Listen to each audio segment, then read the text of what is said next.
stop. If you're about to buy expensive hair products, do this first. I have wasted over $2,800 on expensive hair treatments that actually made my hair worse. And here's the secret the hair industry doesn't want you to know because it would ruin their business. My hairstylist showed me the one ingredient that beats out even prescription products. And it only costs $3 at the grocery store. I'm about to expose exactly what they're hiding and give you a step-by-step protocol to build long, luscious princess hair. Hack number 1. Your morning coffee is not just good to give you energy, it also can help feed your hair. Caffeine has the ability to penetrate into your hair follicle and block the chemical called DHT. This is the hormone that causes hair loss. And studies show that caffeine can not only block that chemical that will destroy your hair, but it'll also stimulate new hair growth. So make your morning coffee, let it cool, and then massage it into your scalp before you shampoo. Or you could just look for caffeine as an active ingredient in any of your new shampoo bottles. Hack number 2. Here's the kitchen ingredient that I promised, rosemary oil. This has been shown in trials to be as effective as minoxidil, which is the prescription strength hair loss treatment that you can buy in the CVS. You can make rosemary water at home with the herbs in your kitchen, or you can buy one like this on Amazon. I'm a lazy girl. I bought it on Amazon because I didn't want to make it.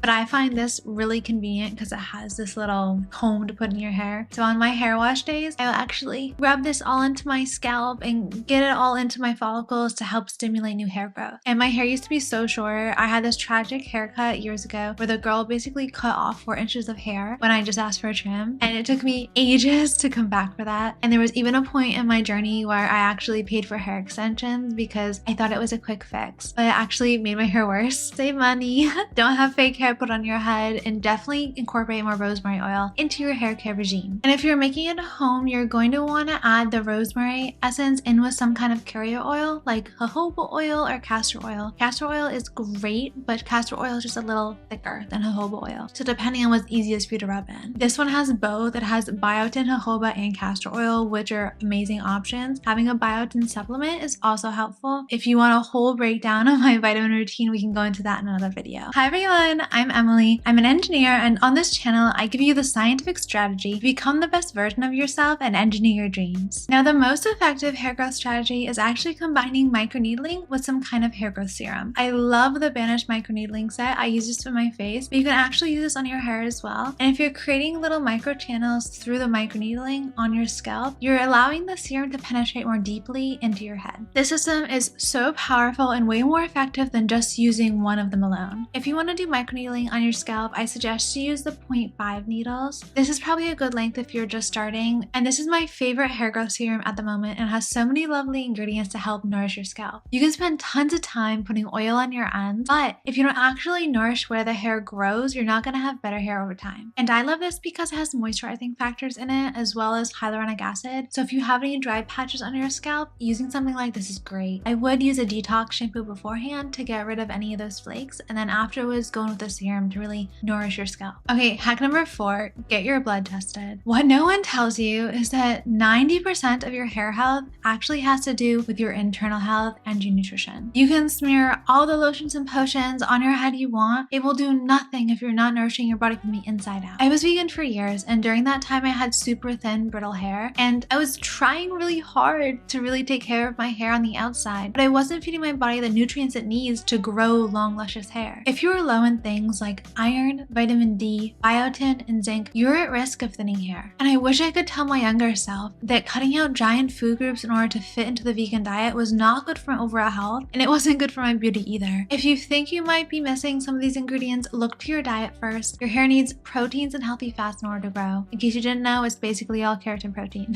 So if you're not getting enough protein in your diet, your body's not going to be able to grow long hair. And if you're not eating enough fats, it's not going to be moisturized and it's not going to be supple and soft. But please don't go getting blood tests blindly. If you do think you might be deficient in something, go to your doctor first, because you don't want it to be pumping your body with supplements it doesn't need. Make sure that you're filling the holes and the gaps in your nutrition that you aren't getting from your diet. But always go with the food first because that's the highest bioavailable vitamin option. Okay, hack number 5 is to use LED lights. LED lights are great for your face. You know, I use them as a regular part of my skincare routine, and it really has helped me with the dark spots that have been left over from my acne, and I think it helps build overall collagen, but it's also great for your hair. So you'll see a lot of the times online they have those caps with LED lights to help stimulate hair growth, but if you get one of the panels like the one from Saluma, you can use it on your face and you can also use it on your hair. I'm using it just on my face at the moment, but when I was trying to grow my hair longer, I was using it on my scalp as well. And this works because it actually energizes the follicles on your scalp, which is like a little workout for the root of your hair. You guys hear me talking again and again and again about your scalp, your follicles, and the skin on your head because that's the garden you need to nourish if you want hair to grow. This hair on the end has been dead for over a year. The stuff at the bottom is the new hair growth that we're trying to stimulate. And the more we can nurture that garden that is our scalp, the healthier, longer, more luscious hair we'll have. I do think that the LED treatments are definitely an investment piece, but I use my lamp most days and it's definitely helped my skin, and you can use it also on your hair. Okay, my next hack for long, luscious princess hair is to do scalp detoxes. I love a good clay mask to detox my pores, but I also love a detox for my scalp. Ryojio has a great detox mask for this. You use it as like a scrub in the shower, and whenever I use it, my hair just feels so like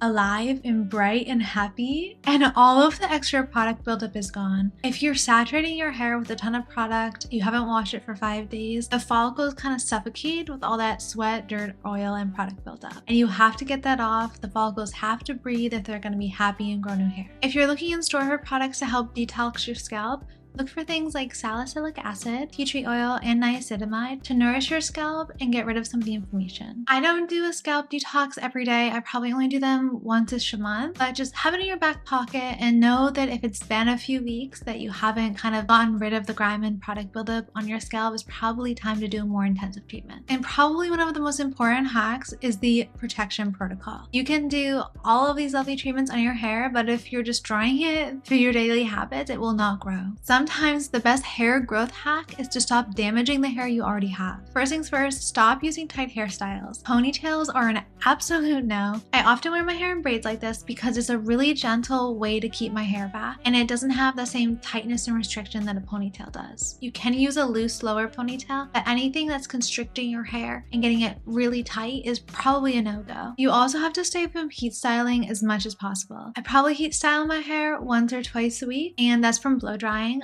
I never ever touch a hot iron. It's like asking for a split end, playing around with hot irons. Put them away, never touch them again. But I love my blow dryer because it has the attachments like a Dyson does, and you can curl it as you're blow drying your hair. And it saves me a ton of time, and it looks so beautiful and bouncy when it's all finished. You do not need to spend $600 on a Dyson. Sure, if you have the money to splash on that, it's cool, but I think there's a lot of good hair dryers that are still gonna give you that lovely bouncy curly effect, but for less money. I also recommend you guys use a silk pillowcase at night. This really will help any damage, but if you want to take it up an extra level, I'd also use a bonnet because then that kind of maintains any hairstyle that you actually go to sleep with. I do always have a silk pillowcase, but if I'm wearing the bonnet, it like locks everything in place. It's a little bit better than just a silk pillowcase alone. And just as an extra bonus, you never want to brush your hair when it's wet. When it's wet, your hair texture becomes a little stringy. If you're to brush your hair then, it really pulls it out and it can make it more easily snap. You want to wait till your hair is like mostly dry before you start brushing it. That way you're not gonna pull any extra out in the brushing process. And here's the real truth that'll save you tons of money. Hair grows in 3-month cycles. If any product is telling you that it can change your hair in 2 weeks, it is a complete scam. If you're on this hair growth journey, it's gonna take at least a year to a year and a half in order to see real results. And I know that's frustrating sometimes, but we're here for a long-lasting glow up, not just a quick fix. So if you wanna grow that long, luscious princess hair, choose 2 to 3 habits that I've talked about and really focus on being consistent with them over the next 6 months. If you're jumping between different treatments every single week, you're basically guaranteed you're gonna fail the whole hair growth system because consistency is key. And those tiny habits you do every day compound over time to success. Some of the other hair care products that I'm absolutely married to are these Kerastase ones. Now, there's not a ton of research on this. This is just an Emily favorite. I don't know what special sauce is in these products, but I have never had more hydrated hair than when I'm using the Kerastase products. And I have their shampoo and conditioner, but I also have their Magic Night Serum, and then this is their blow dry lotion. If you are gonna blow dry your hair or heat style it at all, gotta use a heat protectant, obviously. And then for leave-in treatments, I love the K18 products. This is a new find for me, but this actually repairs the molecular structure of your hair. I'm so excited to know what your favorite hair hack was. Definitely leave it in the comment section below. Send this to your friends who are also on their hair growth journey and subscribe for more science-backed beauty tips. Remember that the best hair growth hacks are consistency with proven ingredients, not just expensive treatments. Your hair will thank you in a few months. Watch this video to learn the best ingredients for glowing goddess skin.